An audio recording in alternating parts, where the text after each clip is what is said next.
I'm wedging the clay. I've probably done it before I start talking because it sucks. So I use Sculpting. I know there's different types, but I don't know. I just use whatever this is.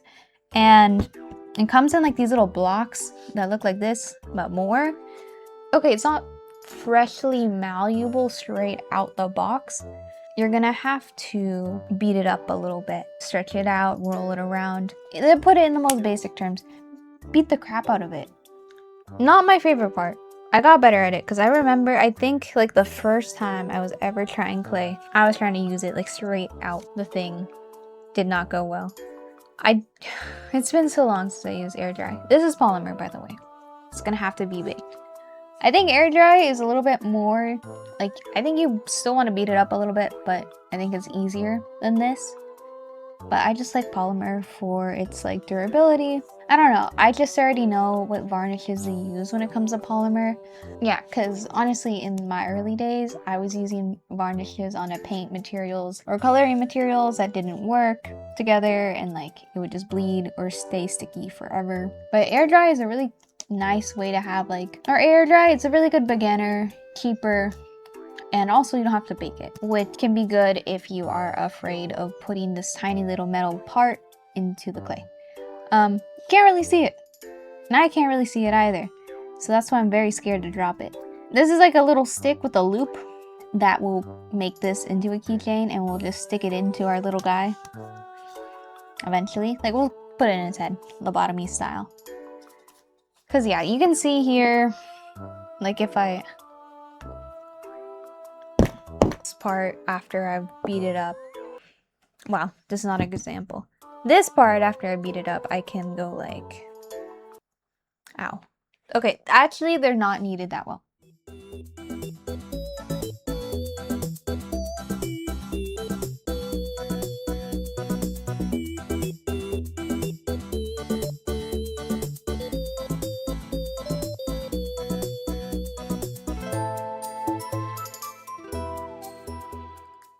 I don't know, I'm not the best at clay in the world, but I remember when I showed people like the first things that I ever made, they were like, oh. I felt really bad about it back then. So I'm maybe not as crap at it anymore. I'm maybe not as bad at it anymore, but I don't know, it's like trying to do something, the whole thing is that you're gonna be crap at it. That's just how it goes. Because, okay, I go to college. What can I say? I'm old and college age. I've been doing general studies primarily because I think they suck. I hate math. I don't know, because I feel like I do think, am I going to be using biology in my art career? No. But I don't know, I think of it as a sort of proof to myself where I'm like, okay, if I can't get through this stupid biology class, then how am I going to do any of this hard art stuff that I think I want to do? You know? So I just deal with it. And I decided to do like 2 pure years of, or not 2 pure, but I've done like a couple, like 3 maybe art classes, maybe 4, and the rest are general educations. And I'm gonna end my general studies soon, which is crazy, and I don't know if that's a bad idea to do all my general studies first. It just made sense because also like my specific major isn't served, or I don't know, it's not on the menu at my community college, so I always had to go to university anyways, and I figured I might as well now since I got my general education done, and most of my art classes that I have to take are only at university. And I think when I transfer, I've kind of gotten excited about the classes that they have there. There's something exciting about doing these general studies and being like, you know what, it's worth it because I'm not going to have to worry about them in the future, to finally being in the future where I don't have to worry about them.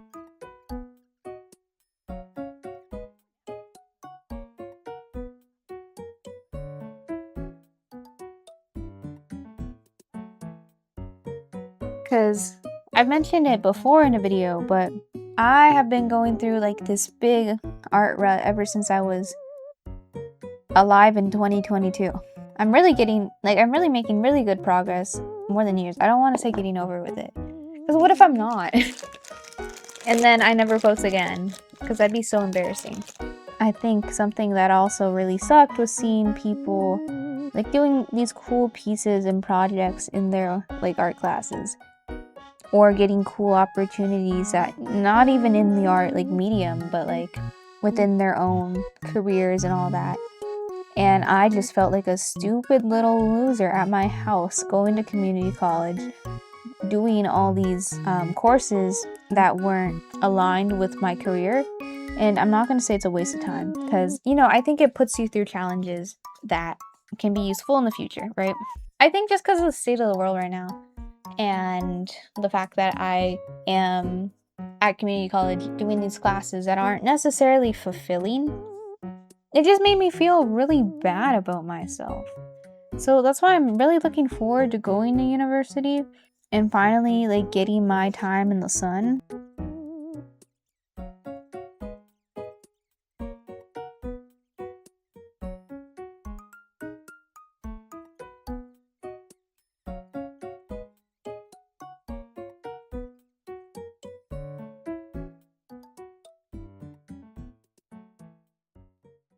Okay, boom. Let me show you this. Let me show you this before I start talking. You'll see it has fibers on it and stuff, but I kind of don't care. That's why I use white clay, because I just paint over it. Like, I guess there is the convenience of like colored clay and not having to paint it, but then you have to buy all the colors and then you have to like either you buy it all or you anticipate what you're gonna make and then buy the color for it. I don't want to deal with that.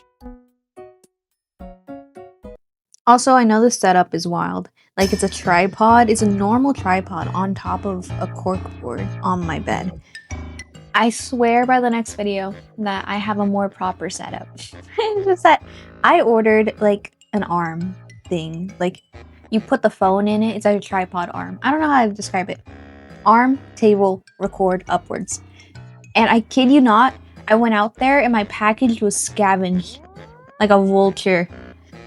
Like, somebody went or what happened is that my driver, I kid you not, took it out the bag from the back, put it down by my door on the side that wasn't ripped, and then left. Like, and I got it replaced. But yeah, I guess somebody really wanted to be an influencer so bad they took my package.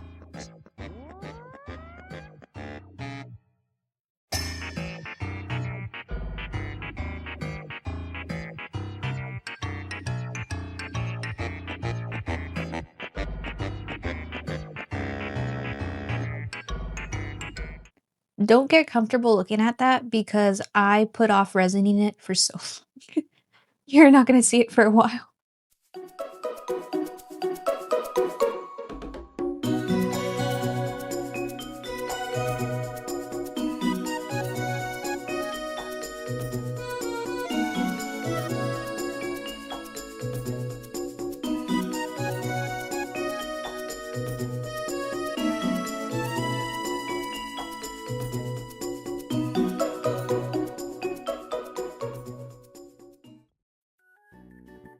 Okay, I'm actually gonna talk about the sculpt this time. So every year, I do some sort of like birthday tradition where I do like a super indulgent piece of art for my birthday or around my birthday.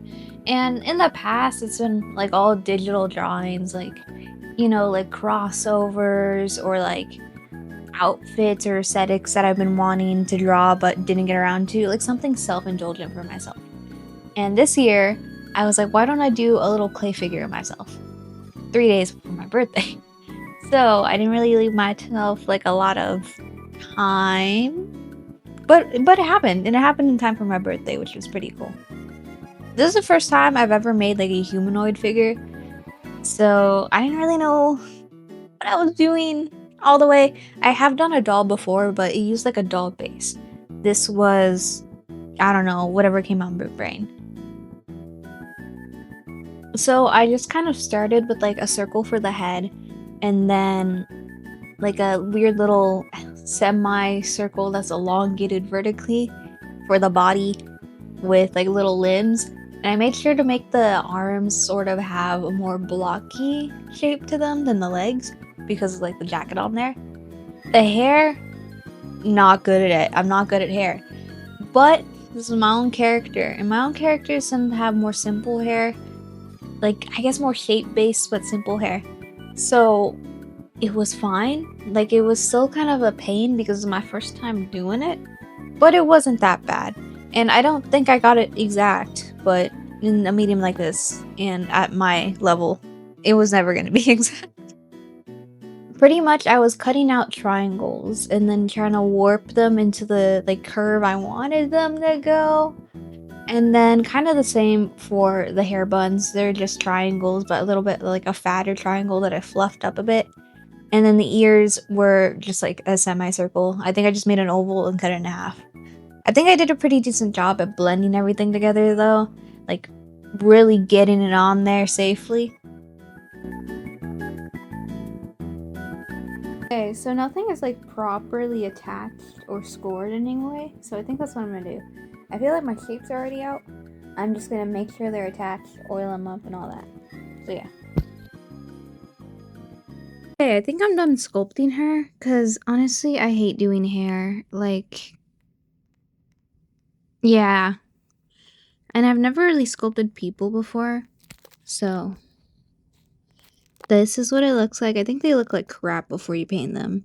It looks okay in the back for once, kind of. Okay, I know I say it looks okay, but it looks okay for me. I might fix that right there. And also, why is there fuzz? It's because I dropped it on the carpet, but it's fine. I just need to air fry the thing already. I don't even know why I've been putting it off. Every time I put off like the next step. Like if I have something sculpted, I'll put off baking it, and if I have something painted, I'll put off varnishing it. I don't know why I'm like that. It's like the transition of it is, I don't know. It's silly. I'm gonna go do that now, I swear.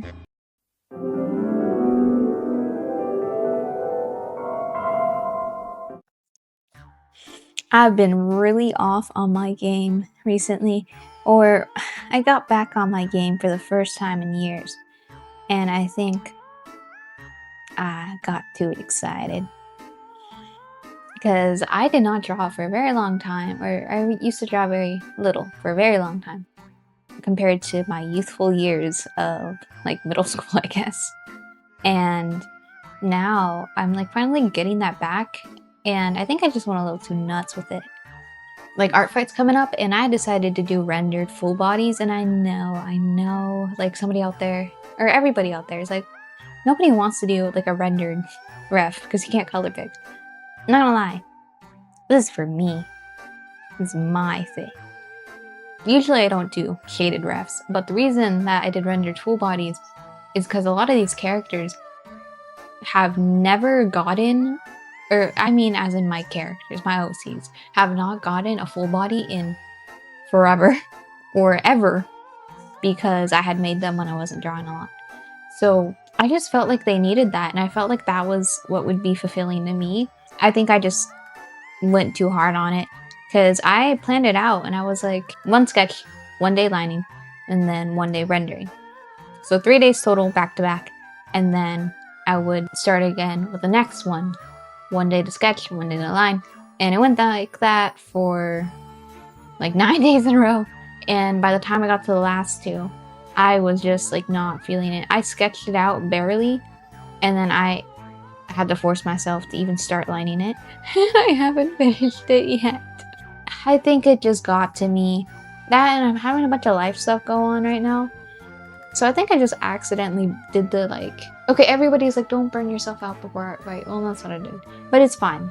I haven't drawn in a couple days, and I'm really scrambling to get like my cleaning and my like errands here in my personal life done so that I can like actually draw without feeling really bad about myself. So we're gonna do that. We're gonna work on that. Bye-bye. So the crime was as reported. Because I'm not the fastest worker in the world, and I'm not the most motivated worker in the world. So yeah, I just, like, it was one day to sketch, one day to line, one day to completely render.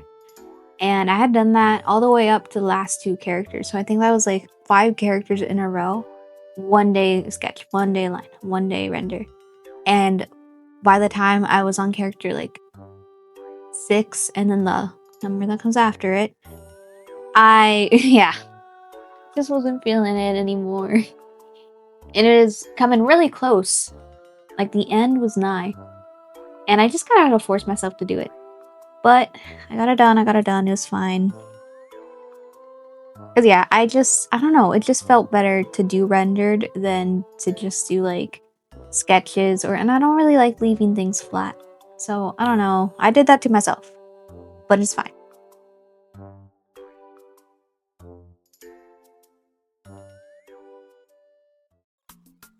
Okay, just cause I film myself sanding doesn't mean I actually sand to the extent I should.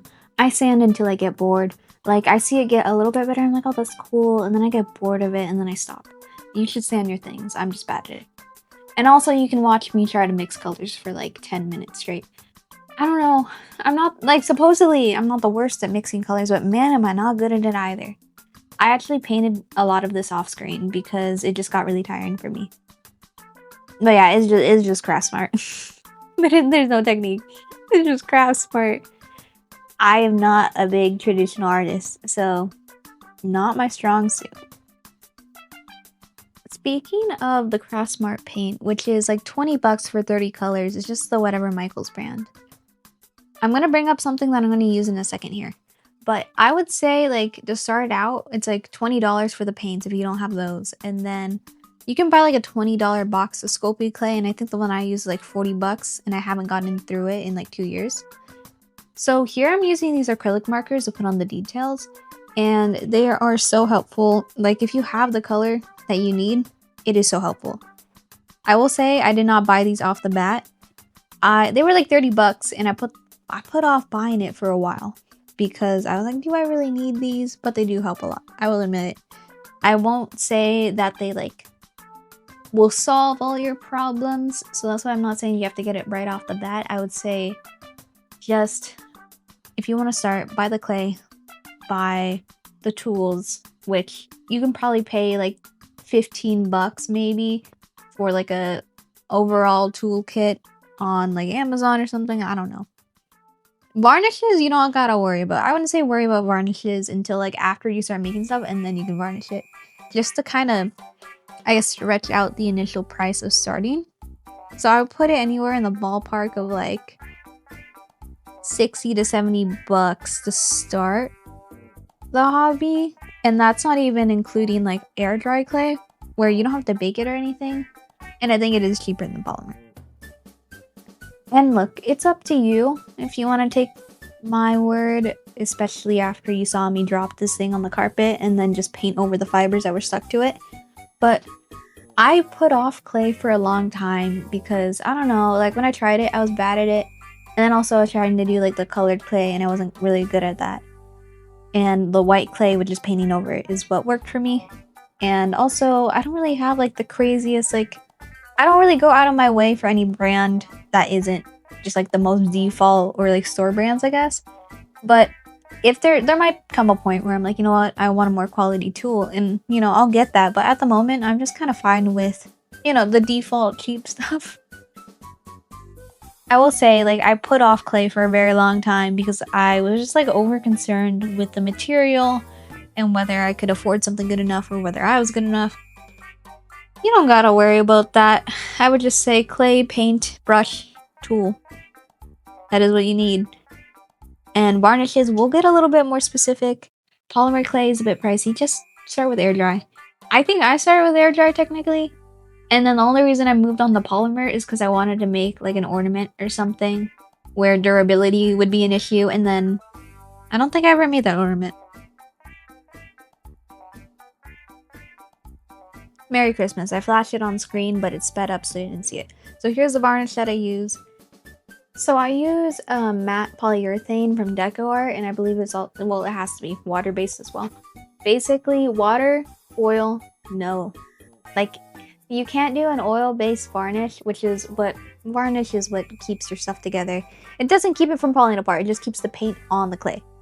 And you can't do an oil-based varnish on a water-based paint, vice versa.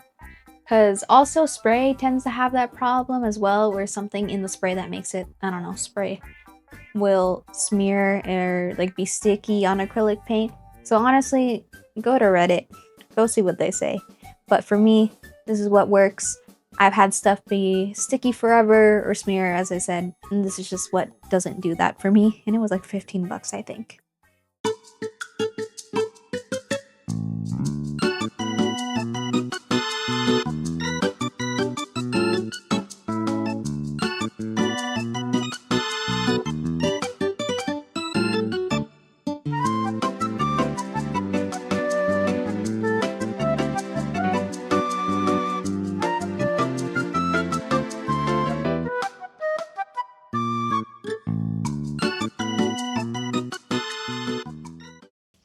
I hate doing this. I hate it so much. It sucks. Okay, this is resin, UV resin. It sucks. I'm gonna complain about it again. Genuinely, this is like the worst part of the process. I hate this. I hate it so much. So I wouldn't suggest this to start, or my worst enemy, I think. UV resin, you want to wear protective gear, so you have to put on like a respirator and go do it outside and wear gloves. It is annoying. You don't want to touch it. It's not going to give you a rash, or it might give you a rash if you're built like that. But, you know, it's just, it can irritate your skin. You don't want to breathe it in. But there she is. You're finally seeing her again. What UV resin is best used for is something that's going to be outside, something that's going to get beat up, or attaching parts. You want to do your best to attach parts as is. So for this one, it's a keychain, so it's got the little like keychain thingy in there. But I put resin over it to really secure it in there. And I put resin on the rest of it as well, because I might as well.